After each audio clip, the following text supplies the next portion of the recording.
Hello everyone, I'm here at Darling Harbour in Sydney and I'm really excited because today I'm exploring this, the HMAS Vampire.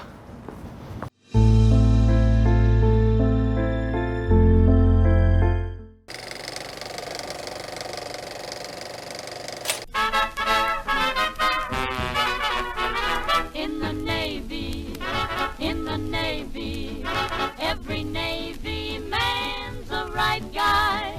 Everyone gives him the bright eye. And the Navy, they do right by. To a sailor, all the world is... In the closing stages of the Second World War, a new class of warship was conceived, a ship that would represent the cutting edge of naval technology, the Daring-class destroyer.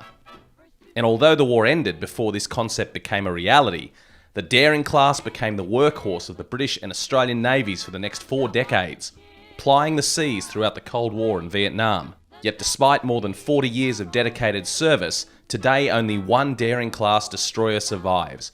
It's great to be on board. She's a fantastic old ship. And these World War II and slightly later era ships were designed for speed. They were designed to get where they were going in a hurry. So not particularly comfortable, I can see that already, and I'm looking forward to exploring her.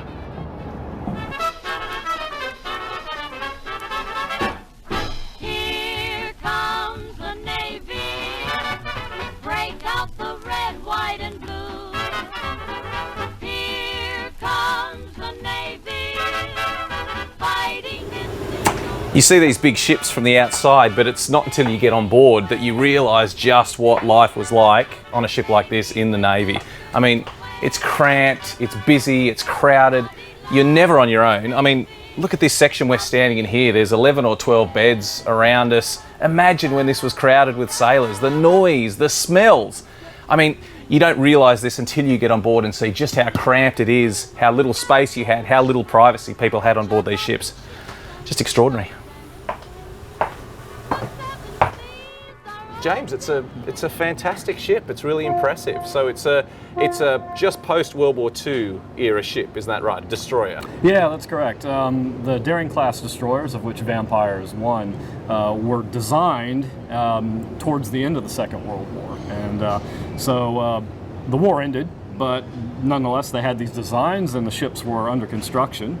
So they continued that construction on, and so Vampire was the last of the Daring class destroyers that were built for the Australians, and it was launched in 1956, and it was commissioned in 1959.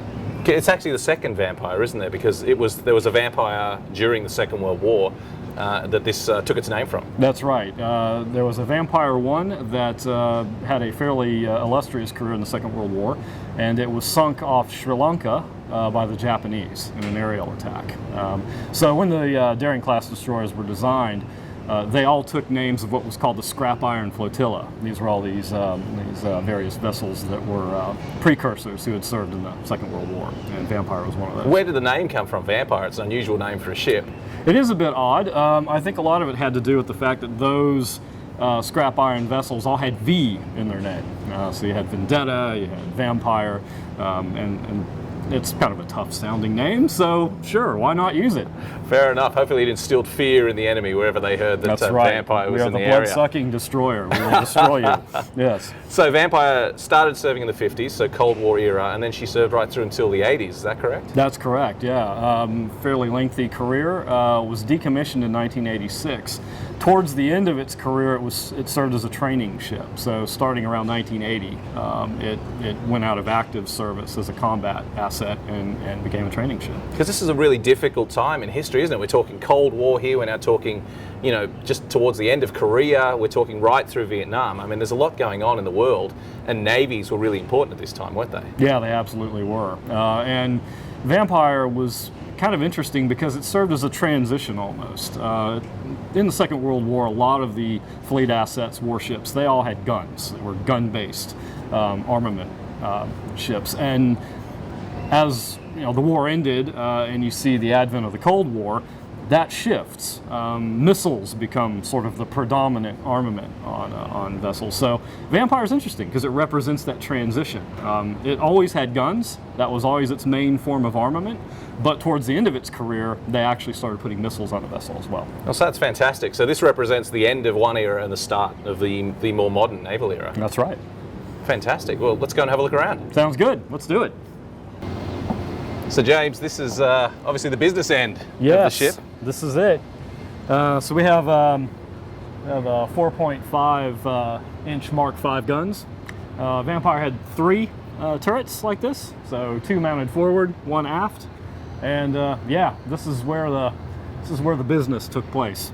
Now this is really fascinating from a historic point of view because ships, historically, warships always had guns. You know, for centuries, the idea of putting a ship on the ocean was you'd pile it up with guns and it could blast other ships or land targets away. That's right.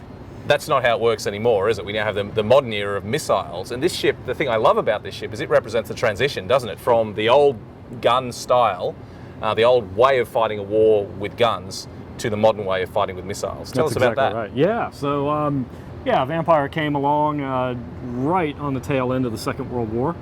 And of course, the Second World War was the last conflict that really involved warships that had guns as their primary armament.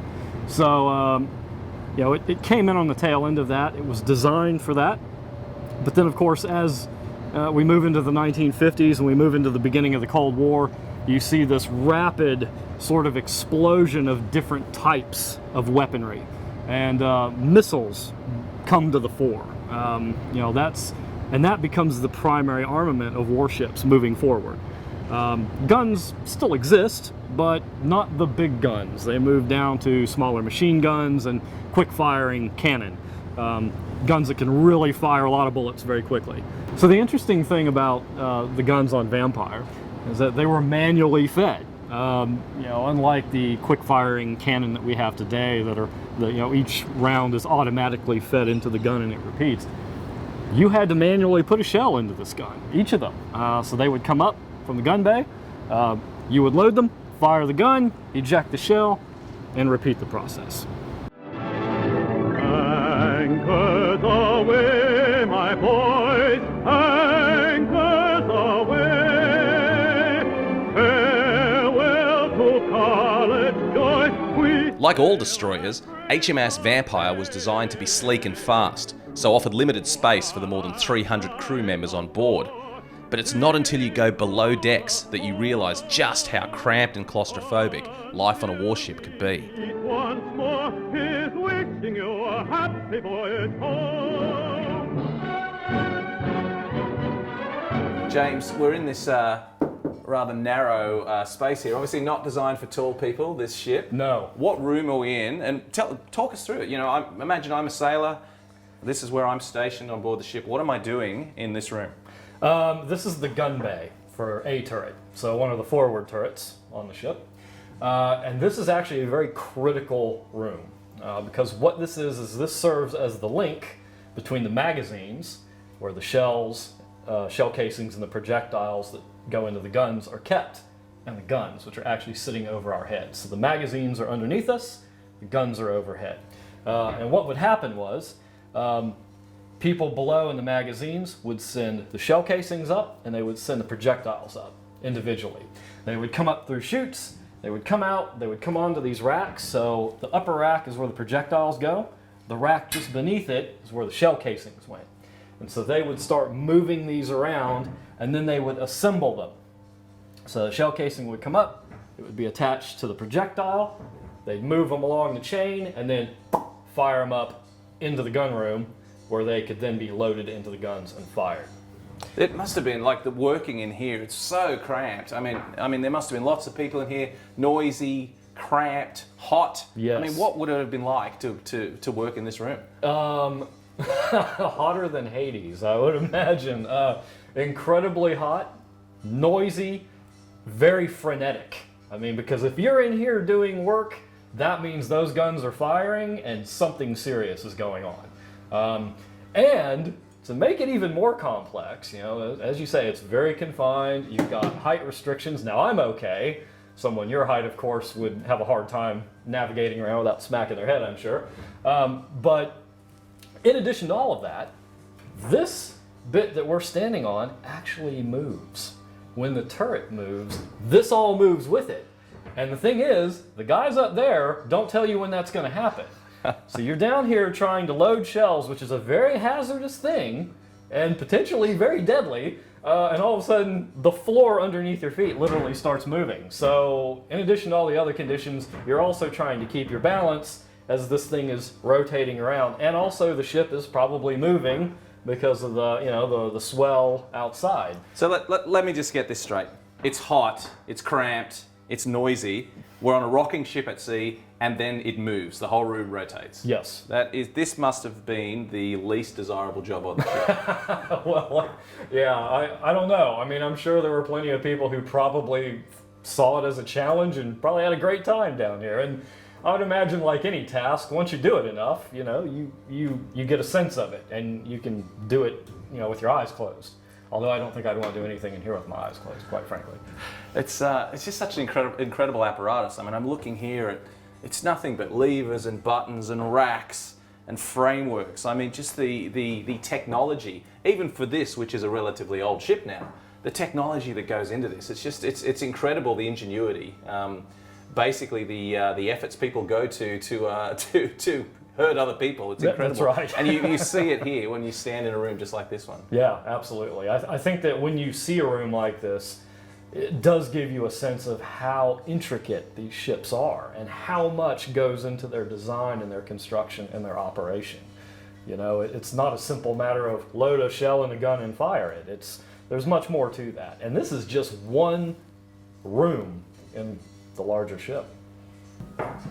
Gee, it certainly is tight, James. You weren't kidding. Yeah, it works for people of my height and shorter, but yeah, someone of your height, it would be very, very difficult to navigate your way around in here. What do we have here in front of us? Well, this is a voice pipe. So a very sort of analog system of communication, if you can imagine.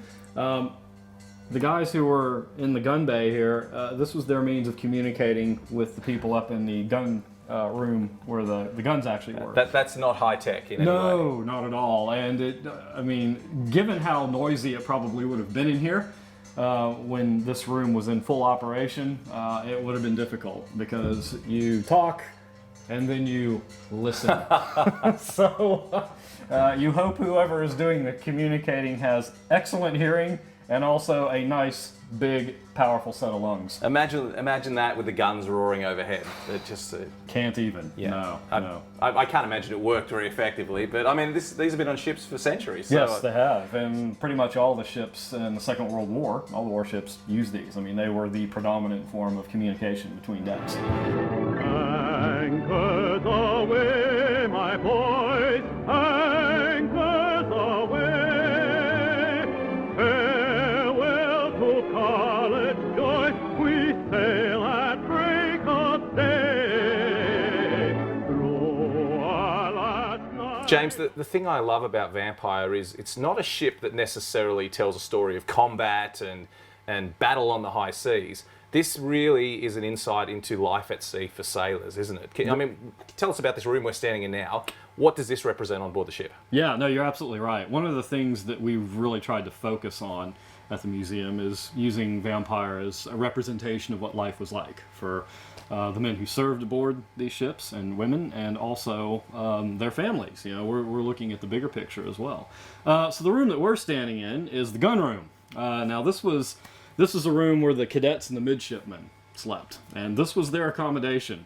Very bare bones. Yeah, as you can see. It's not luxurious. That is not a word I would use to describe this space. No, not the Ritz, not at all.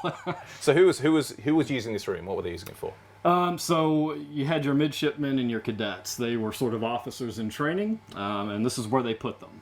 So they stayed here when they weren't on duty. Of course, they had other things they were probably doing when they weren't on duty, like hanging out with people, eating, that sort of thing. But if they had to sleep, or they wanted some time alone, this is where they came. Of course, you use the term alone very loosely here. Yeah, that's the thing about the Navy. I think you're never really alone, are you? But I mean, I'm just right. looking around. We've got, what, 6, 7 bunk beds here, and I assume there would have been more at various times. Lockers here. I mean, that's not a lot of space for all these men and women to keep their stuff in. I mean, you know, is this typical of a locker setup during the Yes. James? Well, tell us all about it. I mean, does this represent, you know, how the lockers were set up during the time she was at sea? Yeah, I mean, this, if you can imagine, if you're a cadet or a mid who's staying in this room, this represents everything you own, pretty much. You know, you have to fit your dress uniforms in here, your work uniforms, your civilian clothing, any other, you know, your manuals, your books, anything that you need has to go right here in this very confined space. And you know, it's hard to imagine, but that's what you had to do.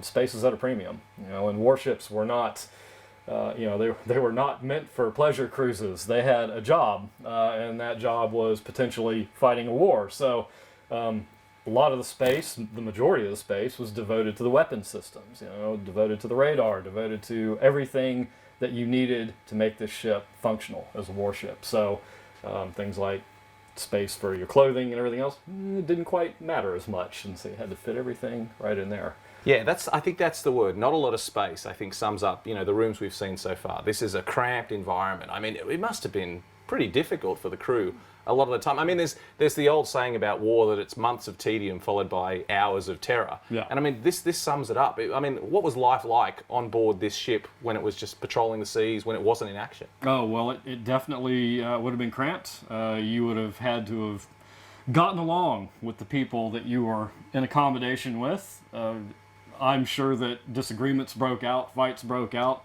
I mean, I can imagine trying to be in this room and you've got 1, 2, maybe 3 other people who are snoring while you're trying to sleep. One of the ways that they would have combated that was to have shifts. So not everybody would have been in here at one time. I would imagine maybe part of the people who bunked in here were working, and the other people were not. So they swapped out a bit. But it would have been difficult. Yeah, very close quarters. You have to get to know your crewmates very well, and I think that's why you find, actually, in talking with men and women who served aboard naval vessels during that period, and even today, is that they form those very strong bonds with one another because you had to. And over time, you know, that develops into some very strong friendships. How many people are we talking about on this ship at any one time? Oh, you would have been talking at least 200 to 300 people. And I just can't imagine. It's cramped quarters for that many people. And it would have been hectic, you know. There would have been times of tedium, absolutely, where they were on long deployments and they're just kind of going from one place to another. Not much is happening. But I also would imagine they were frequently doing drills. They might have been called to action stations because there was an unusual vessel in the vicinity. So there were moments, certainly, where I bet these guys were up and running about and doing what they had to do. There's a garden, what a garden. Only happy faces bloom there, and there's never end. James, obviously an important part of the ship, the nerve centre here. I'm suspecting this is where most of the work went on to point the ship where it needed to go and to operate it in combat situations. Where are we standing right now? That's right. This is the ops room, the operations room. So this is the room where the captain and his officers entered during action stations. So when the ship went to action stations, combat situation, they came to this room, and this is where all the operations of the vessel were directed during action stations. So captain sat in this chair. You can see he's got an array of handpieces to talk to people in other areas of the ship. Not just an array of handpieces. I'm counting 1, 2, 3, 4, 5, 6. There's 6 telephones, voice transmitters. There's a speaking tube here. I mean, Yep. this is obviously the nerve center of the ship. It is. It absolutely is. It had a really interesting nickname. It was called the Bat Cave during the ship's operational career. Of course, Vampire, the Bat Yep. Cave. That makes Vampire sense. Bat, and this, of course, was the Bat Cave because it's dark like a cave. It's got lots of interesting equipment. and kit, kind of like the Batcave from the Batman comics, so it was a very appropriate nickname. But you're right, yes. Every conceivable communications link you can think of is right here.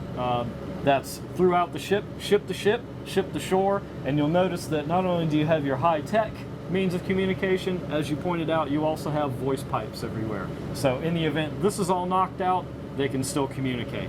Maybe not as widely and as effectively, but they can still do it.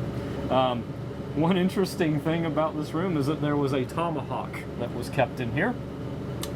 And the reason for that was, in the event it looked like the ship was going to be captured, the tomahawk would be brought out to smash all the cipher machines up and destroy all the top secret and sensitive communications equipment. So even in a room as, for the time, as technologically advanced as this one was, it's still old technology. If the ship's going to be overrun, physically smash the machines. That's exactly right. And the other thing that they had was there was a hatch in here where they would put all the code books, all the top secret documents. It looked like the ship was going to be captured, and it would be put into a weighted canvas bag, dropped overboard, so that they could get rid of that information so it couldn't be captured.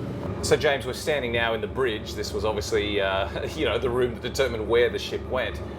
She had quite an interesting history, didn't she, this ship, particularly during the Vietnam era. That was probably her most dangerous and most important work of her entire career. Yeah, that's right. Vampire served as an escort for troop ships that were running up to Vietnam from Australia. So she did about 25 voyages. Simply served as an escort. In the event enemy vessels might have attempted to attack one of these troop ships, HMAS Sydney was the one that Vampire frequently operated with. It was here to provide protection.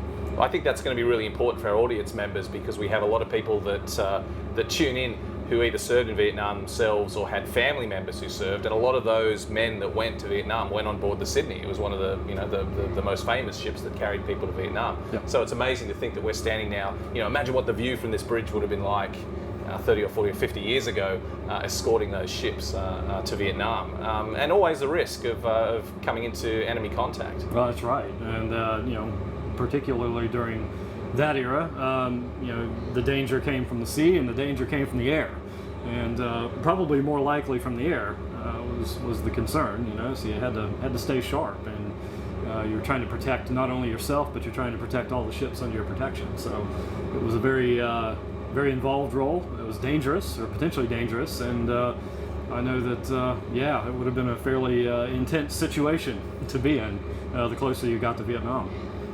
Vampire's days on the high seas are over.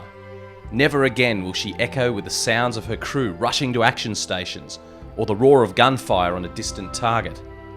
Today, the shout of orders has been replaced with the laughter of visiting schoolchildren.